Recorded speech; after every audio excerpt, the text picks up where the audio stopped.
ভেঙে পড়েছে Khulna medical college হাসপাতালের চিকিৎসা ব্যবস্থা। এমন পরিস্থিতিতে প্রতিদিন হাসপাতালটির বহির্বিভাগ ও আন্তঃবিভাগে চিকিৎসা নিতে আসা নানা বয়সের রোগীরা কোনো প্রকার চিকিৎসা না পেয়ে ফিরে যাচ্ছেন। আমাদের সপ্তাহের অসুবিধা মনে করেন এটা ইঞ্জেকশন নিয়ে যায় এনে থুতি গেলি মনে করেন ফ্রিজে থুতি গেলি এর ধরে যাও ওর ধরে যাও বিভিন্ন জায়গায় দিচ্ছে মাথা দিকেও রাখছে না, বুঝতে পারছেন?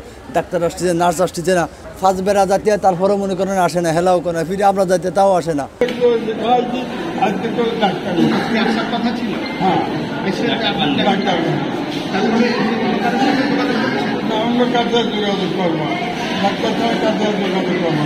খোঁজ নিয়ে জানা যায় হাসপাতালটির বহির্বিভাগ ও আন্তঃবিভাগে অর্ধশত ডাক্তার অনুপস্থিত রয়েছেন। অজানা এক ভয়ে পালিয়ে বেড়াচ্ছেন হাসপাতালের পরিচালক ডাক্তার গৌতম কুমার পাল। এরই মধ্যে পদত্যাগ করেছেন হাসপাতালের উপপরিচালক ডাক্তার মোহাম্মদ আখতারুজ্জামান এবং সম্প্রতি অবাঞ্ছিত ঘোষণা করা হয়েছে 41 জন চিকিৎসককে। ফলে চরম ভোগান্তিতে পড়েছেন দূরদূরান্ত থেকে আসা শত শত রোগীরা। বাবারে নিয়ে আসছিলাম, স্ট্রোক করেছে, শ্বাসকষ্টের রোগী, কিন্তু এখানে বর্তমানে অক্সিজেন নেই। স্টোরে গেছিলাম, স্টোরের কিপার বলতেছে যে এখানে অক্সিজেন নেই, বহুদিন থেকে অক্সিজেন নেই, অক্সিজেন দেওয়া হচ্ছে না। কারণ বলতেছে যে সরকারিভাবে অক্সিজেন পৌঁছাচ্ছে না খুলনা মেডিকেলে।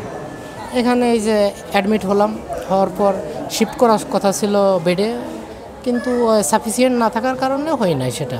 এরা কী করছে, গতবারের সিরিয়ালে যেগুলো আছে গত দিনে যেগুলো বাদ ছিল তাদেরকে আজকে রিপোর্ট করাইছে, আর আজকে যেগুলো আছে তাদেরকে কালকে রিপোর্ট করাবে। এরা কারণ হিসেবে বলছে যে এরকম ওই প্রত্যেক দিন 15টা 20টা, তার উপর না।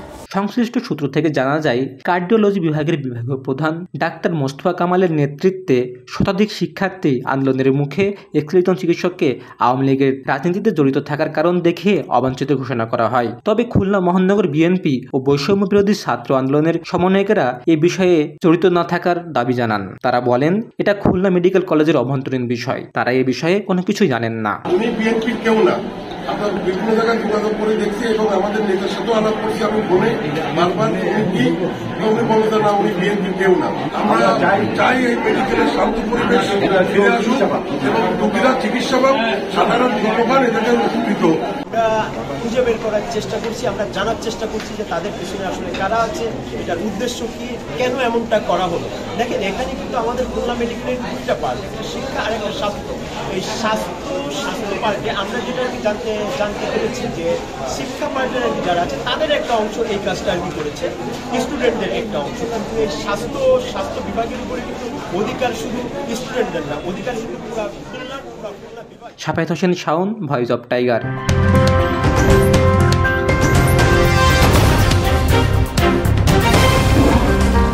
Voice of Tiger.